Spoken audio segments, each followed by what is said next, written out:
This is flowing your elbows and fists together as a drill. Most people I notice are very stiff. So when they fight with their shoulders and they fight like this and they have preset patterns of hooks and crosses. And realistically, most people don't know how to use the body particularly well. They don't know how to generate force. They don't know how to expand and contract. So today I want to give you a drill that'll give you an idea how to do it. As a general rule, I use weapons not because I'm going to use weapons. I'm not carrying a sword around. I'm not even that good with it. I'm not suggesting I am. But I use these things to train my body. So I want to show you something real quick.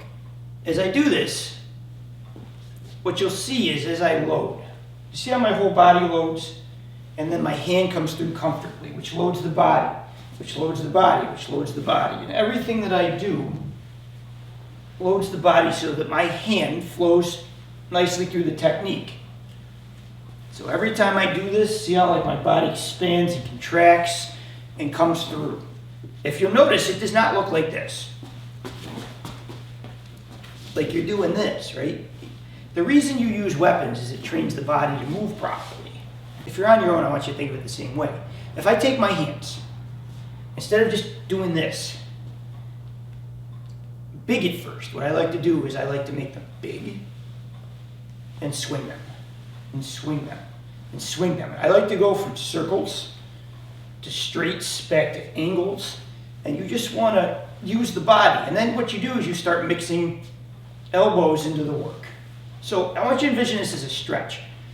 I take it, I feel the whole body stretch, and then it wants to unstretch, which stretches again and wants to unstretch.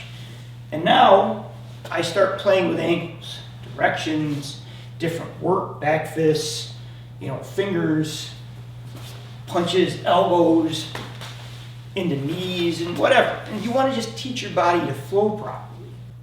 When you get better, it shrinks up, right? It'll be smaller, and you'll do things that are much more efficient and right to the point. But you have to start really big to feel how they work, right? You have to stretch to the max to feel how it loads, to unstretch. And eventually it just gets smaller. When you practice this stuff, you should practice it with one hand at first. Then you want to practice it with two hands, right? Together, they work together and use. And then eventually you want to practice it smaller once you get the feel for it. And then you want to practice it with footwork. So then you start moving with it, right? And all the time you're moving around and experimenting with angles and directions. It's a continual process of learning. When you get better with that and you feel like you're comfortable with it, then you have to experiment with the body. So how you learn this is you just did it. Now, as a static guy, it's not a fight. It's static. You're just practicing, but the body is not moving. It's no different than those heavy bags that look like a person. So what I want to do first is I want to start simple, right? Hit. I want to stretch and hit, and hit, and see how I can flow my elbows and my fists together. What you'll find the hard part of this drill is elbow distance is close, where fist distance is a little farther away. You notice when I do this, when I hit with a fist, if I'm coming in for an elbow, I have to shift in. And then if I'm going to hit with a fist, I have to shift back.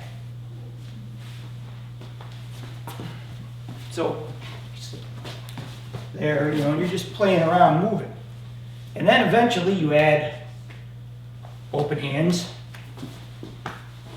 in different work, and you want to just all the time try different angles, shots, and see how it works. Eventually, what has to happen, and I'm limited by camera space here, is he has to move. So I have to practice this on the move, right? So we get used to the idea of hitting a moving target. All the time, I'm moving around, experimenting with seeing how I can put my elbows, my hands together, and how they flow from position to position. What you'll find sometimes is it goes 1, 2. Sometimes it'll go 1, 2 with the same hand.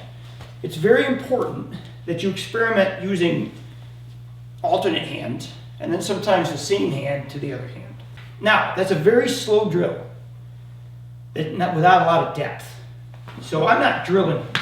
The reality is when you hit people, it won't be this quick because you'll hit deeper. So if I hit him deeper, there'll be more of a pause between the shots because you've got to let that energy travel. But as a flow drill, you want to start it light and fluid to teach this. But if you don't hit later, you'll become one of those guys that just flick and it doesn't really hurt. If you have partners that can take hits down the road, you guys go back and forth, you'll do this drill slower with heavier type hits with more force on them, so you learn how to generate that force in. From there, eventually, it just progresses. So like maybe he'll punch at me, right? And I'll work off that, and he'll punch again, right? And I'll have to escape, and we'll work into things, and he'll punch again, right? And I'll work off the shot, and he'll add punches. And then you add kicks, then you add grabs, and then you add traps. And it's limitless. I mean, you could do this drill forever. Maybe in this time he wants to kind of run at me a little bit, right? And I got to hit him, get off that line and work different things. Maybe he comes at me and he throws a kick, right? And I got to evade and go to something else. Maybe we come inside and he starts putting my hands down and I have to work off of that. Good partners know how to feed people to where they change it up slow enough where you're not killing each other at first, but enough where you give variety so it doesn't become a static drill that doesn't work in real life. Eventually, as you get real good with it, it picks up, it gets a little ugly, and people start flying around. That's okay. Start with the basics. Learn to just touch. Learn to feel the angles. Get your footwork correct. Feel how everything flows together. And then quicker, and then deeper, and then with resistance. The basis of all of this is you learning to stretch it first and feel how your body works and how you can throw multiple things all the time. So do your stretches, then find a partner and start changing it up. Thanks for watching. Please like and subscribe. It helps the channel immensely.